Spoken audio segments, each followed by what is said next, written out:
Hi everybody, I'm Josh and this is Talk About Trek. And as you can see from the shirt and the location here, obviously I am on vacation, but today is Tuesday and I didn't forget. Sometimes you do that. You go on vacation and you're like, what day is it? I don't even know what day it is.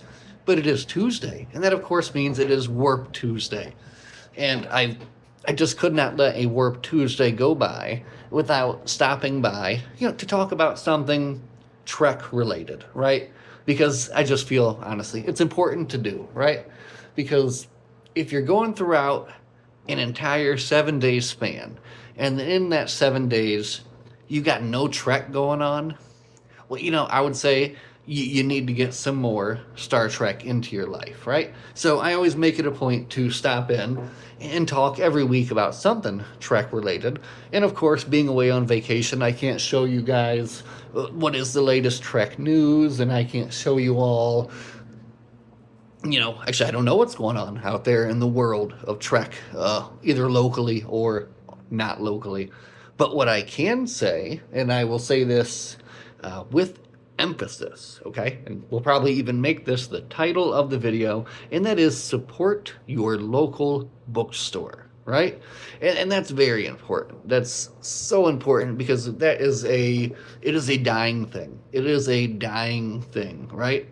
And a lot of the time, um, I mean, we had a local bookstore in our town for years and years, and of course, with the boom of Amazon and all these things, that died, right?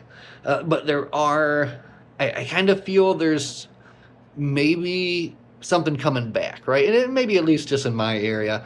But I was in a town local to mine called Tiffin, Ohio, the other day, and we happened upon a local bookstore. It was called the Pan Yan Bookstore, and it was a wonderful place. Again, so I just got to say, if you have a local bookstore, support it.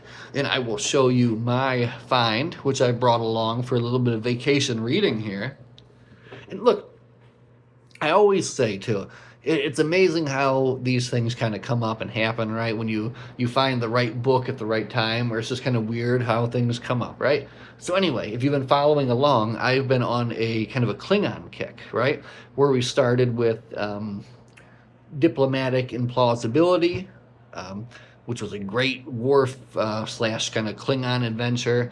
And then from there, we had to move on to The Brave and the Bold Book 1. We are currently nearly halfway done with The Brave and the Bold Book 2, and I am in the Klingon book of that, which is fantastic. And all of this, of course, by the wonderful author Keith D. Candido, right? And when I was at the local bookstore, what did I happen to find?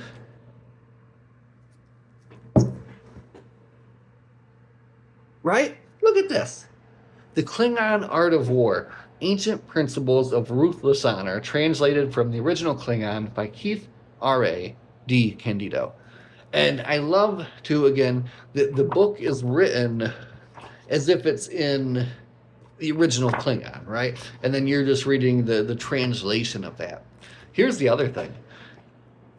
I know, how did I not know that this was a thing? I have looked through, I guess you could probably say, over 1,000 Star Trek books at this point, since I have at least 800 and then probably 200 reference if you count comic books into that. And I had not seen this yet. I had not seen this. And walk into this local this local bookstore, and they've got this. They got it all divided up into sections. First off, beautifully done. Oh, and then of course there was this sci-fi section, and right sitting at the top of the sci-fi section, boom, multiple other Trek books too. Nothing I needed, but this one right here. So then again, you turn it over and you say, oh, well, what's the price going to be? That's a nice looking book. That's a hardcover. I'm going to cover up the sticker price for now, right? But look, here's the back of it. You can't see the sticker price. I would have been happy to pay, $20 for this, right? This is nice. $6. So again, support your local bookstore because you'll find amazing things. You'll make new friends, right? And it's just a great place to hang out and B. But anyway, this book does cover for $25, 25.99, and I just kind of perused it so far since I'm right in the middle of this. I didn't really kind of want to jump into this. But what I've read so far in this is very interesting, and it kind of gives you like a whole different look inside of like the culture of Klingons, right? This is the Klingon art of war, ancient principles of ruthless honor, documented by the Klingons themselves, right? So, wait, quickly, all right. First off, having a lovely vacation, having a great time, getting to see lots of things, having lots of fun, eating wonderful, delicious meals, and again, just happy to have a break from the normal routine, right? And also, usually it does come with a little bit of extra reading time, which is always good. You can't go wrong with that. So, but again, we're going to keep it short here for this Warp Tuesday. We're actually going to get down to the swimming pool here next, and we certainly cannot miss that here on vacation, right? But before we leave, I figured we would read a little bit to you here from the 10th precept of the Klingon Art of War. This is from Dictum, the highest peak.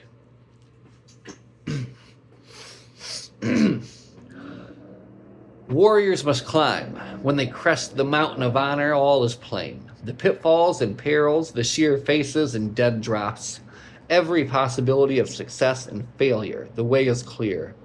Through it, no.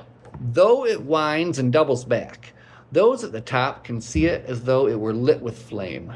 This is the advantage honor bestows. A clarity of vision, a bearing unshakable as the roots of mountains. The honorable sea they understand. All is before them spread out like the tumbled land below the towering peaks. Scaling the cliffs demands strength, will, and courage. And it exacts a toll of sweat and blood and pain.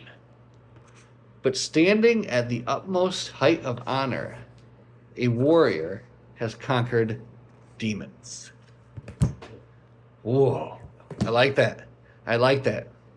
That's a good way to end it, right? So, thank you always, guys, for hanging out. As always, my friends, live long and prosper. We'll see you guys in the next one. Have a good night.